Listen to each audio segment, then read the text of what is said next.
Today we return to Rome, visiting the Vatican, that small independent city-state of less than 1 square kilometre in area. This time David explains the prophecy of the man with the mysterious number 666 and the woman adorned in purple and scarlet.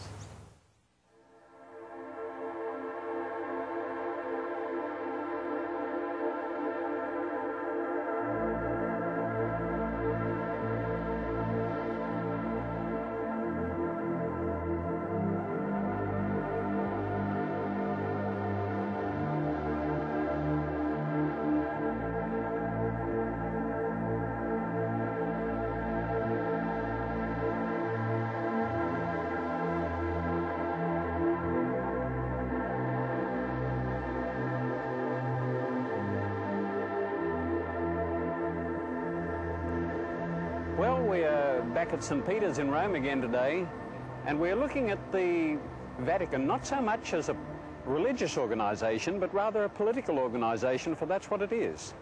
You see, around the wall, around the Vatican are walls, and everything within that wall is a separate state. It's just as much a different country to Italy as Australia is from New Guinea, or the United States of America is from South America.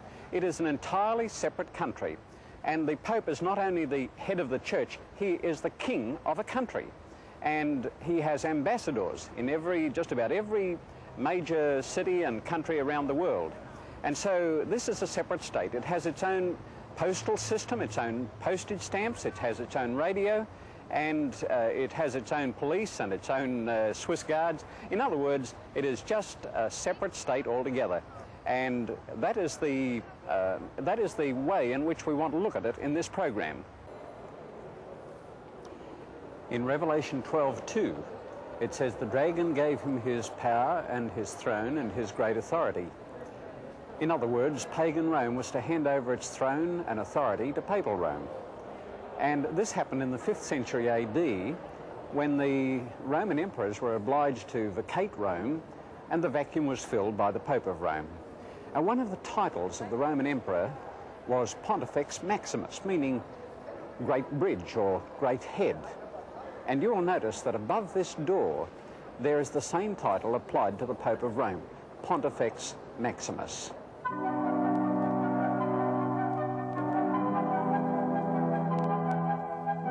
I'm standing in front of the Church of St. John Lateran in Rome.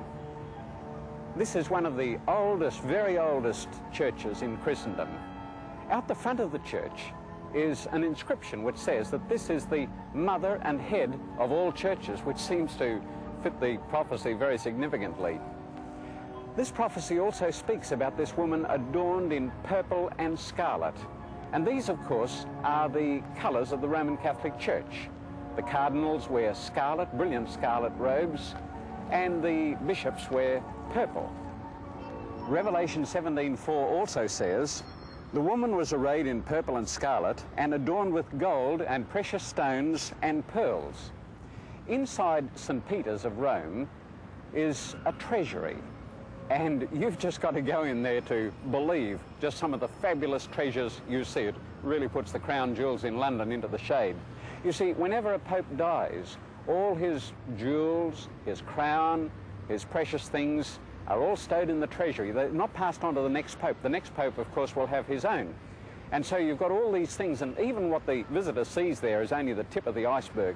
It is just a fabulous treasury.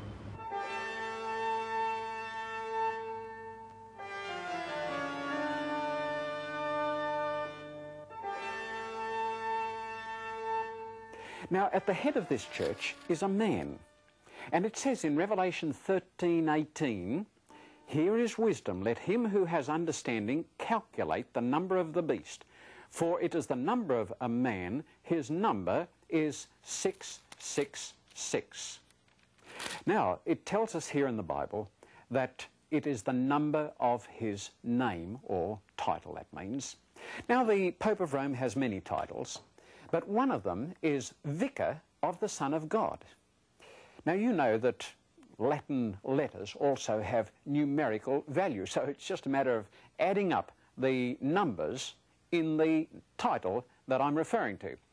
Now, this title, Vicar of the Son of God, in Latin is written this way: V-I-C-A-R-I-U,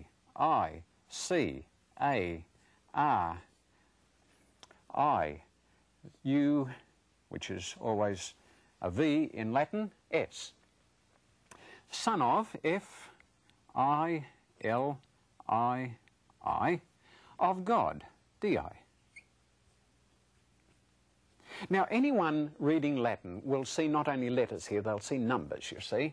For instance, I think you know that V is 5, I is 1, C is 100, A has no value, R, this is 1, V is 5, and S has no value.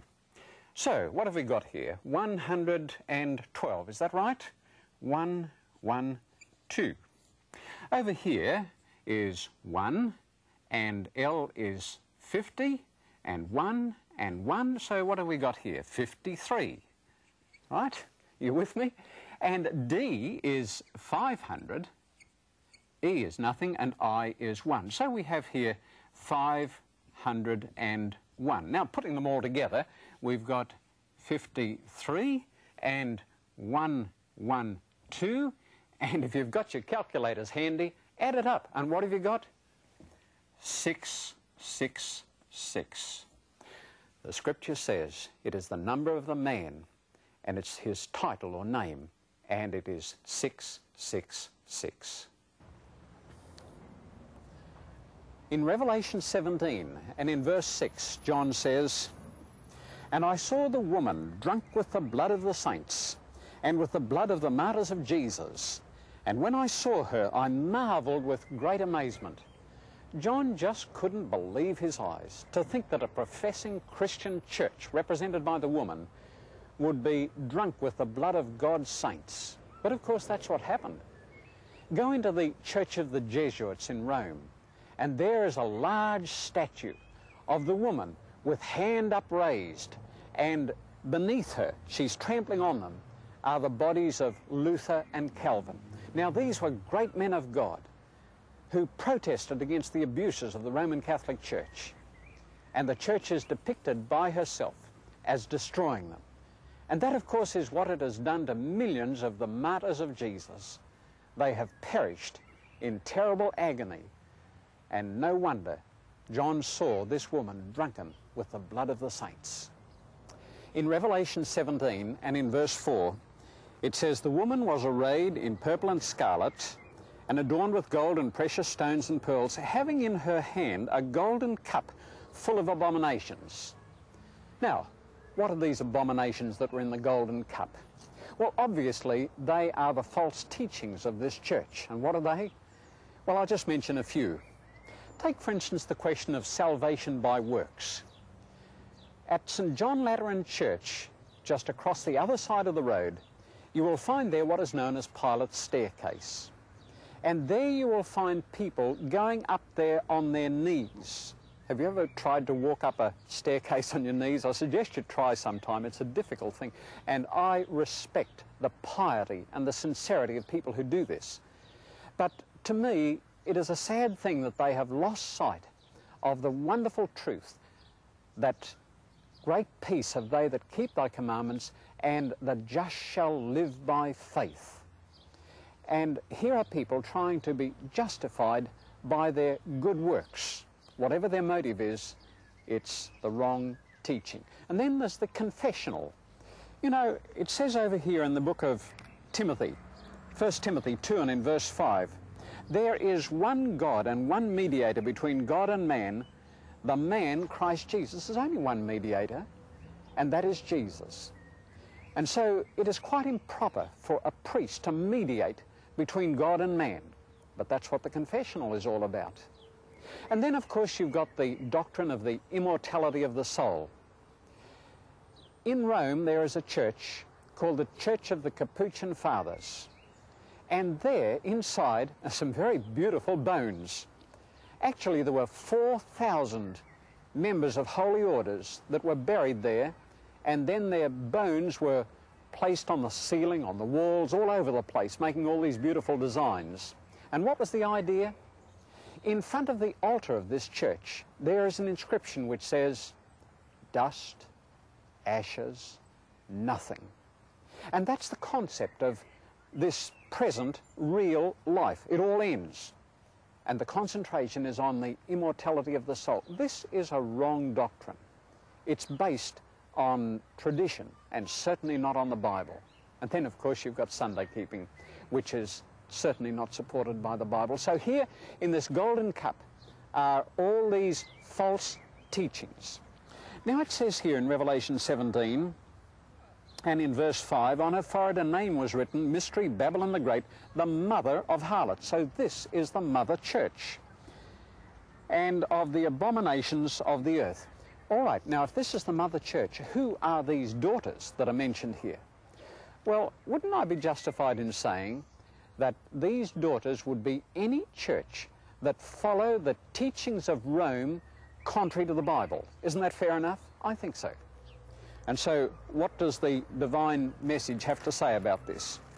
In Revelation 18 and in verse 1 it says, after these things I saw another angel coming down from heaven, having great authority. The earth was illuminated with his glory, and he cried mightily with a loud voice, saying, Babylon the Great is fallen, is fallen. I heard another voice from heaven saying, come out of her, my people. Now, God has many of his own dear children in these churches, in the Roman Catholic Church and in those churches who follow her teachings. They are his people, but he says, come out of her, my people. Now, if they come out of that woman, where do they go? Well, they go to the other woman of Revelation 12, the woman who keeps the commandments of God and has the testimony of Jesus Christ. And that, I believe, is the Seventh-day Adventist Church. Now, if you attended a Seventh-day Adventist church, what would you expect to find?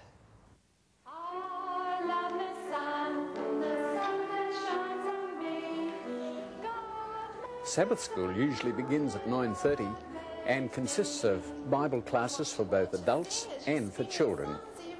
And the children just love it. It's like Sunday school.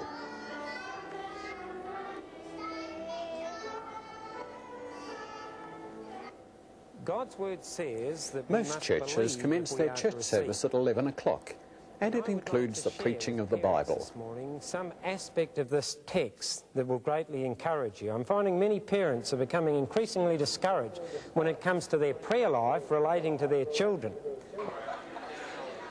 Some churches have a fellowship lunch following the church service, and it's a great way to make new friends.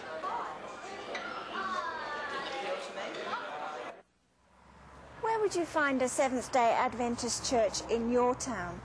Well, you could look in the phone book under Seventh-day Adventist churches, or in your street directory, where all the different churches are listed.